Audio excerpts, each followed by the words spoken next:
I'd like to call to order this meeting of the Peabody City Council Finance Committee meeting. Present for the committee are Councilors Gould, O'Neill, Manning Martin, and Turco, and myself, Councilor McGann, as chair. Also present this evening are Councilors Welton, Matsoulis, Charist, Saslaw, Melville, and Rosignol. We have several items on the agenda tonight. First order of business, item A, transfer of funds, general fund cable revenue, $128,000, and transfer of fund cable fund expense, $120,000. Mr. Gingras. Thank you. This is an FY 2020 request to take $128,000 from the cable reserve fund and bring it to the general fund revenue. We anticipated when we set the tax rate last December that we would use $128,000 from the cable fund, and this is the actual move to do that. Thank you, Mr. Gingras. Questions from the committee? Questions from other councilors? Mr. Chairman, I'm ready to make a motion. Yep. Councilor Gould. Thank you, Mr. Chairman. I'd like to make a motion to transfer $128,000 from Receipts Reserve Cable Fund account number 270-0000-33017 to the General Fund Cable Revenue account number 100-0000-43513. So moved. Thank you, Councilor Gould. Councilor Gould, do you want to take the second one on that list? Sure, as well? I'm sorry. Thank you. Yes, sir. Also, to move $120,000 from Receipts Reserve Cable Fund account number 270-0000-33017 to the Cable Fund expense account number 270-0000-53007, again in the amount of $120,000. So moved. Councilors, you heard the motion. On the motion, seeing none, roll call. Councilors Gould, Yes. Manning Martin, Yes. Turco, Yes. O'Neill, Yes. McGinn. Yes. Motion carries 5-0. Second item on the agenda, item B, transfer of fund, cable funds expense, an amount of $9,600. Mr. Gingras. This is a request to transfer the $9,600 from the cable fund to pay expenses for attorney fees regarding the RCN cable licensing. Questions from committee members? Other councilors? Mr. Chairman, I'm ready to make a motion, please. Councilor Gould. Thank you, Mr. Chairman. I'd like to make a motion to transfer from Receipts Reserve Cable Fund account number 270-0000-33017 in the amount of $9,600 to Cable Fund expense, account number 270-0000-53007, again in the amount of $9,600. So moved. Councilors, you heard the motion from Councilor Gould. On the motion, seeing none, roll call. Councilors Gould, Yes. Manning Martin, Yes. Turco, Yes. O'Neill, Yes. McGinn. Yes. Motion carries 5-0. Item C, transfer of funds, cable fund expense, in an amount of $218,288.39. Mr. Gingras. This transfer request of $218,000 is from the cable fund to cable fund expense to pay the last quarter to Peabody Access Television. Thank you, Mr. Gingras. Questions from the committee? Questions from other councilors? Seeing none. Mr. Chairman, I'd like to make a motion, please. Councilor Gould.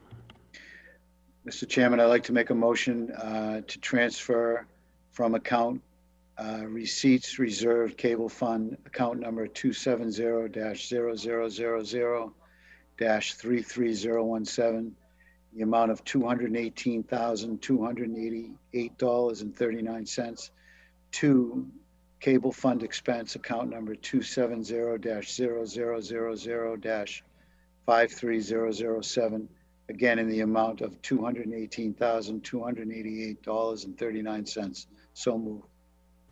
Councilors, you heard the motion from Councilor Gould. On the motion, seeing none, roll call.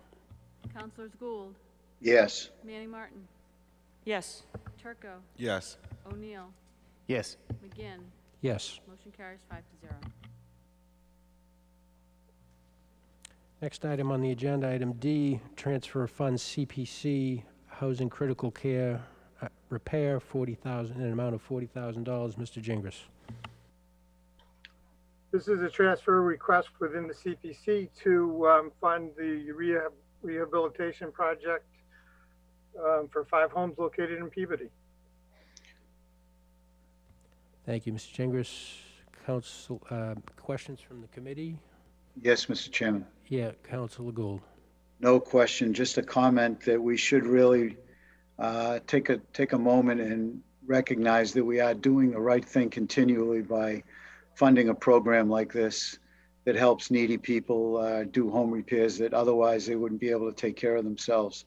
So I'd like to give a shout out to Kurt Bellavance and Stacy Bernston and the Community Development Group that is continuing to keep this right in the limelight. So yes, Mr. Chairman. Thank you, Councilor Gould. Councilor Sasslaw. Thank you, Council Chairman. I definitely support this. I just had a question, just for clarification purposes. It says on one line for emergency repairs, and the next line it talks about rehabilitate and modify. I'm just a little bit confused, and just to follow up on that, is these for homeowners, or low-income homeowners, or are these for properties owned by Habitat for Humanity? I'm kind of confused. For the initiative. Thank you, Councilor Sasslaw. The program is administered for the city by Habitat, and the recipients of the funding need to meet income eligibility requirements. When a housing unit is benefits from this, it's put on the subsidized housing inventory. So it's a means by which those numbers increase over time. So I think did I capture the essence of your question there?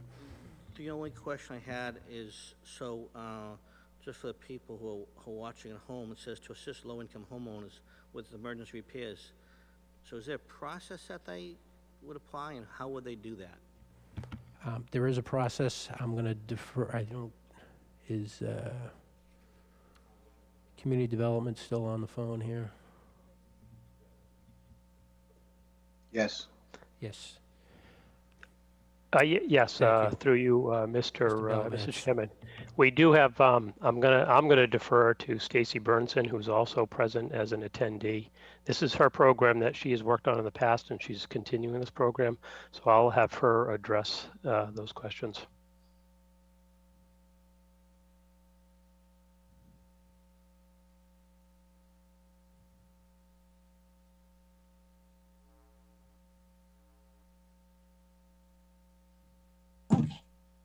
Oh, now you can hear me.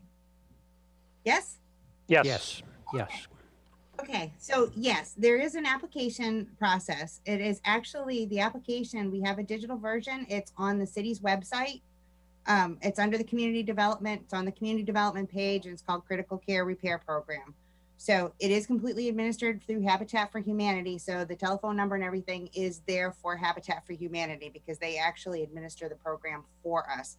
We administer the funds. They actually conduct the work. They actually have a national program called the Critical Care Repair Program. So we're kind of dovetailing with their program to allow us to be able to help people who really do need assistance. People can also call my number at the Community Development Office, and I can make sure that they get a copy of the application. Thank you, Ms. Burnson. Thank you very much. Thank you, Councilor Sasslaw. Councilor Turco. Thank you, Mr. Chairman. Just one quick question. At the bottom of the page for item D, it says balance open space fund. That's probably a mistake. Is it supposed to be the Affordable Housing Fund? And if so, can we get a balance from that from Mr. Gingrich? If that's Yeah, not... I'll have to forward that to you. Okay, so am I correct that's the wrong account at the bottom, right? The I open- believe so, yeah. Okay, thank you very much. Nice catch, Councilor Turco. Other councilors? Seeing none? Mr. President, I'm ready to make a motion, please. Councilor Gould.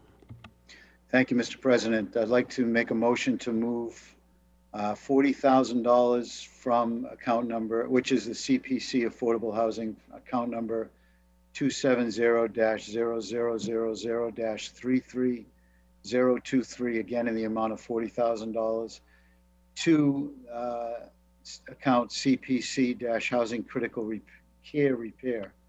Excuse me, I'll say that again, CPC Housing Critical Care Repair, account number 270-181-584-2021-00-0387 in the amount of $40,000. So moved, Mr. Chairman.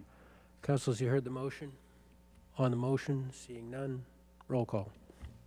Councilors Gould, Yes. Manning Martin, Yes. Turco, Yes. O'Neill, Yes. McGinn. Yes. Motion carries 5-0.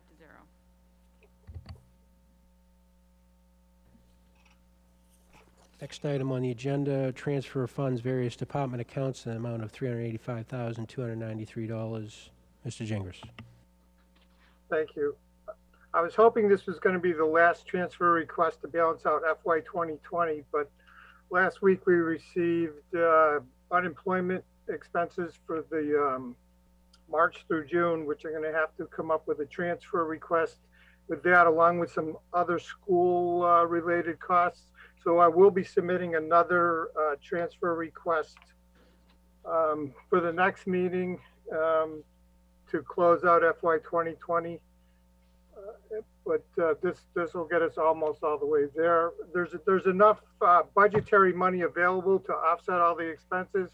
Just a matter of moving it around, especially with COVID. We were able to move some overtime and other costs at fire and police that were COVID related out of the budget to the COVID funds, which freed up some funds here.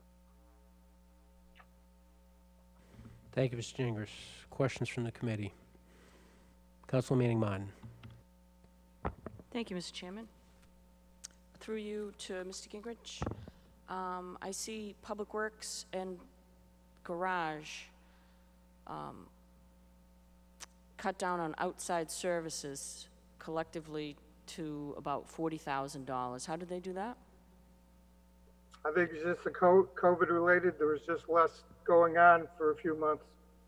Could you repeat that? You're not coming through very clearly. I'm sorry. I think it was just COVID related with the shutdowns. They're just not doing very much for a few months. Okay, thank you. And I see the Parks Department, on the contrary, went to outside services to the amount of, they were $30,000 short. They had to go out for outside services. Am I reading that correctly? Between the two line items, yeah, approximately. I'm sorry, could you repeat that? Between the two line items, approximately 27,000, yes. 28,000. Yes. How did that happen? I believe there was a quite a bit of storm work they did for the outside service piece, and the mowing contracts, I believe, were just negotiated and came in above what they had budgeted. So the Park Department didn't experience equivalent shutdowns as to Public Works and the Garage? They were doing quite a bit of outside work I think there was tree work involved, but I'd have to investigate that for you. Okay, because under the park budget that we approved last year, there was a 5% increase. And so to add another close to 30,000, that brings it to a 36% increase over last year's budget. Just on outside services alone. So that's a lot of money, that 36% increase. And you're saying it was due to a contract for mowing that came in way higher, like considerably amount higher, if we're talking 36% increase in the entire budget. Yeah, I'd have to pull the detail on that to give you a more accurate picture.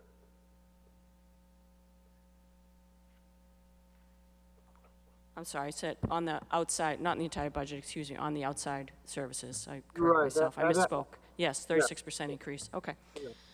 Thank you. And I see the insurance. We're short, came up short on general liability insurance and general insurance deductible to about over $50,000. How's that? How did that happen? The insurance policy gets renewed in August, which is passed when the budget is prepared and we estimate what the actual insurance coverages will be. But then when the premiums actually come in, they came in higher. And the deductible has to do with the number of claims. So we have more claims, and we estimate in that deductible account a couple of claims, but if there's more than that, then we exceed the budget for the deductibles. Okay, so you can't estimate for that, for the deductible, I understand. But the general liability insurance for $32,000, would that be what the buildings are covered under, all these properties that we were discussing earlier? Is that under general liability insurance? Yes, it's in that line item. Okay, so we were short on general liability insurance by $32,000 for this year. So again, we have all these abandoned, empty, unused properties that we're insuring, to the point, it's just another example here that we're insuring things that we're not using and we're going over. So I think, again, just to reemphasize that point, I think we should try to get those buildings off our insurance rolls. So thank you, Mr. Gingrich. And on Brooksby and Tilly's, is that pretty much self-sustaining, moving from one to the other? That's correct. Okay, very good. Thank you so much. Thank you, Councilor Manning Martin. Councilor O'Neill. Thank you, Mr. Chairman. Through you, I'd like to ask, just to clarify to Mr. Gingras regarding Councilor Manning Martin's questions on the insurance. It's my understanding that the general liability insurance is for third-party bodily injury or property damage, someone who comes on, trips in a street or something like that, whereas property insurance is going to cover the buildings and infrastructure. So they're two separate coverages. Is that fair? Thank you. Yes, that's fair. There's a multitude of coverages. I would say 20, 30, 40 different policies and coverages that are in that line item that's over $1 million. Thank you. I just wanted to clarify the coverage. Okay. Thank you, Councilor O'Neill. Councilor Manning Martin. Yeah, thank you, Mr. Chairman. So I'm sorry, the question I asked you and you answered in the affirmative was not in the affirmative, Mr. Gingrich? And what was your question again, please? I'll just move on. Thank you. Thank you. Other committee members? Other councilors? What is the will of the committee? Mr. Chairman, I'm ready to make a motion, please. Councilor Gould. Mr. Chairman, would you like me to read when we move from various accounts to various department accounts? Do you want me to read the actual accounts? Thanks for asking, Councilor Gould. No, if you could just refer to that as the attached list. Okay, great. Attached to the communication from His Honor the Mayor dated August 17th, 2020. Okay, thank you. I'd like to make a motion to move from various department accounts as noted by is honor the mayor and date August 17th, 2020, in a memo, the amount of $385,293 to various department accounts in the amount of $385,293. So moved, Mr. Chairman. Councilors, you heard the motion from Councilor Gould. On the motion, seeing none, roll call. Councilors Gould, Yes. Manning Martin, No.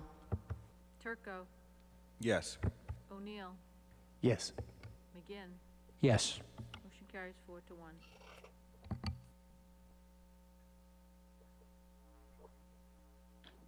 The last item on the agenda, transfer of funds CPC Bikeway Independence Greenway Extension Project in amount of $341,384 and 25 cents. Mr. Gingras, I'm going to start with you. I know Community Development also would probably want to weigh in on this. Sure. So the transfer to move from open space for the Greenway Extension Project, $341,000. And this is the first part of a multi-year transfer. Will be coming back again next year. There's another part of this for next year. Thank you, Mr. Gingras.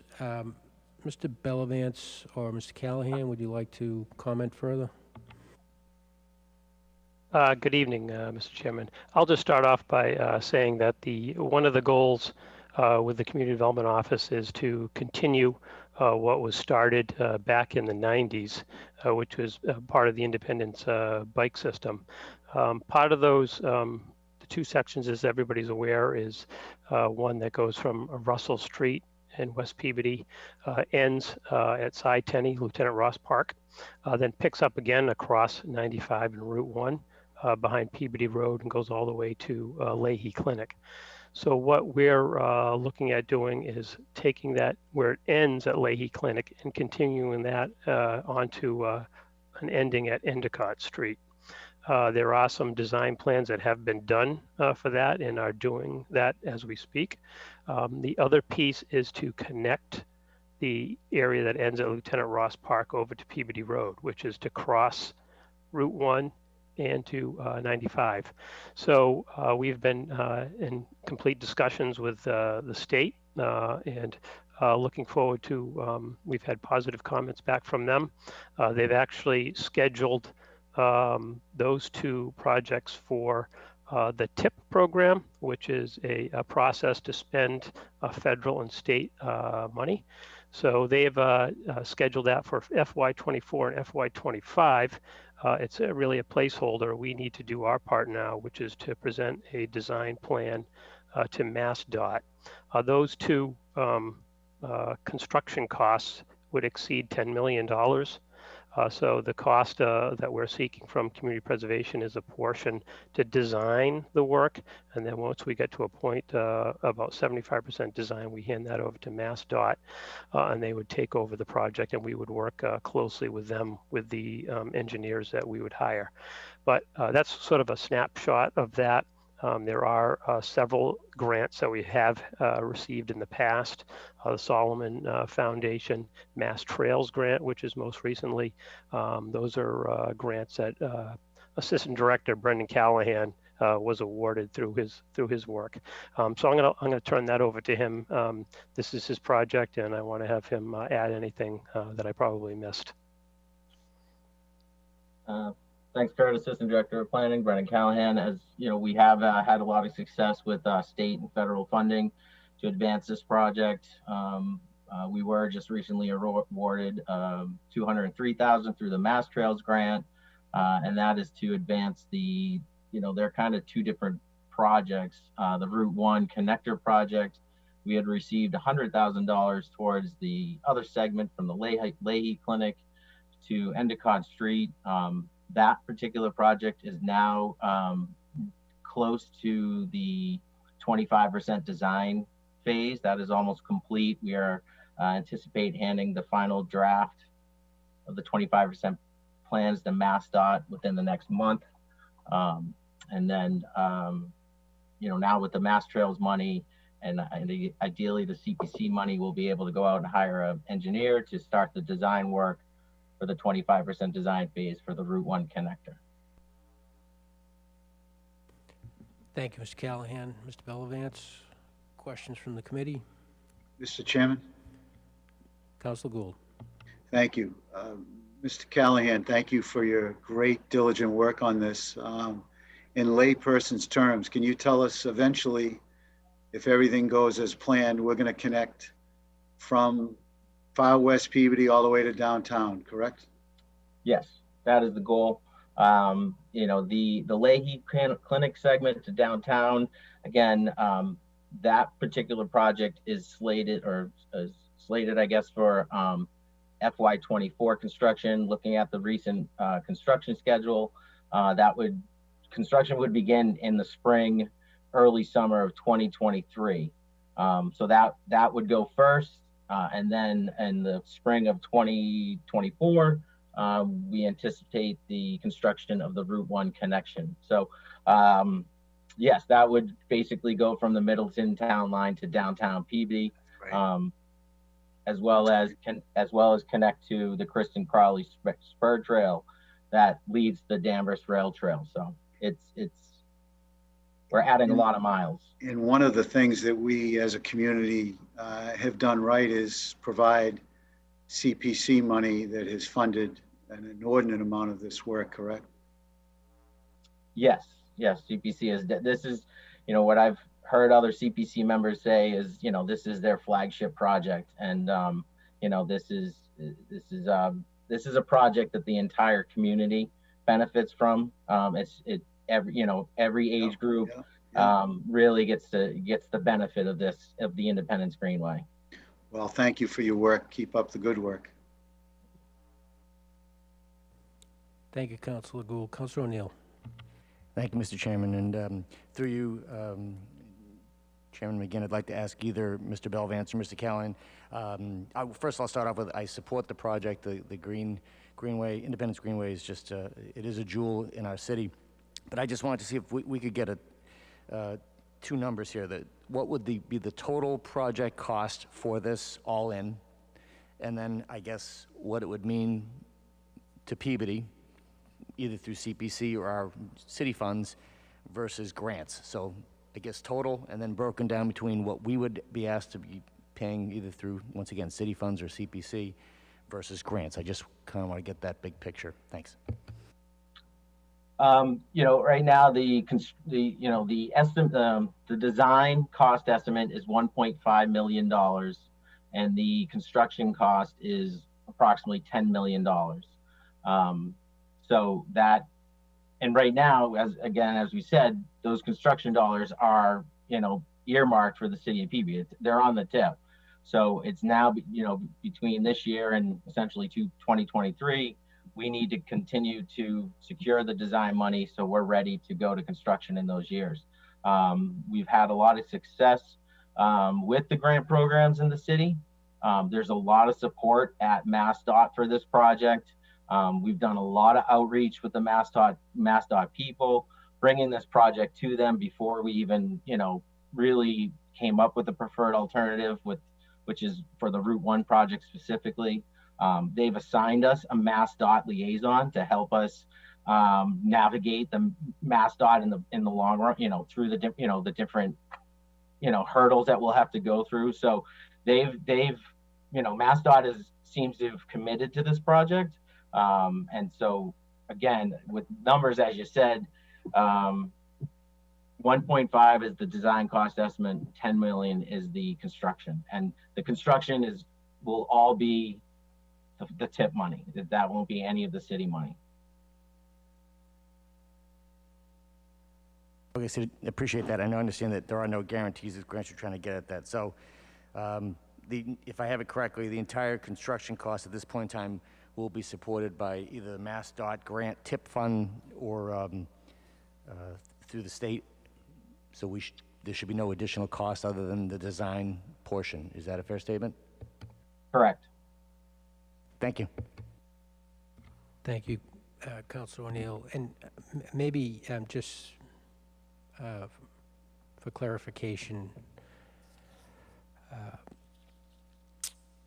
you could give a little explanation of what TIP actually means, because I just, people watching, I mean, from my perspective, we are leveraging a vast sum of outside money here by doing this, but I'm not sure that, Mr. Callahan, that was clear from your answer. So I just, if you could just explain a little bit more what the TIP program is, and that this is not a speculative thing, that when you say it's on the TIP, that there's already been a commitment made, is if you could confirm that as well. Yes.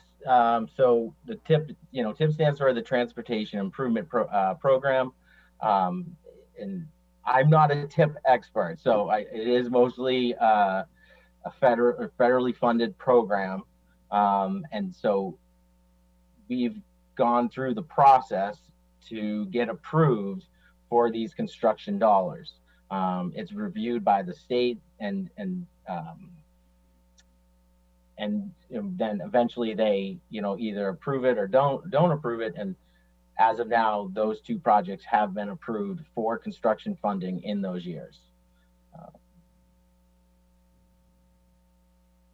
Thank you, Mr. Callahan. Just as another point of reference, Councilor O'Neill, that's the same funding source as the Central Street Corridor project. Again, I think that one's in excess of 13 million, if I remember correctly. Excuse me for a second, Councilor McGinn, again, for a point of information, the other two segments of the Peabody Independence Greenway were funded through the TIP project also. Thank you, Mr. Callahan. Other questions from councilors?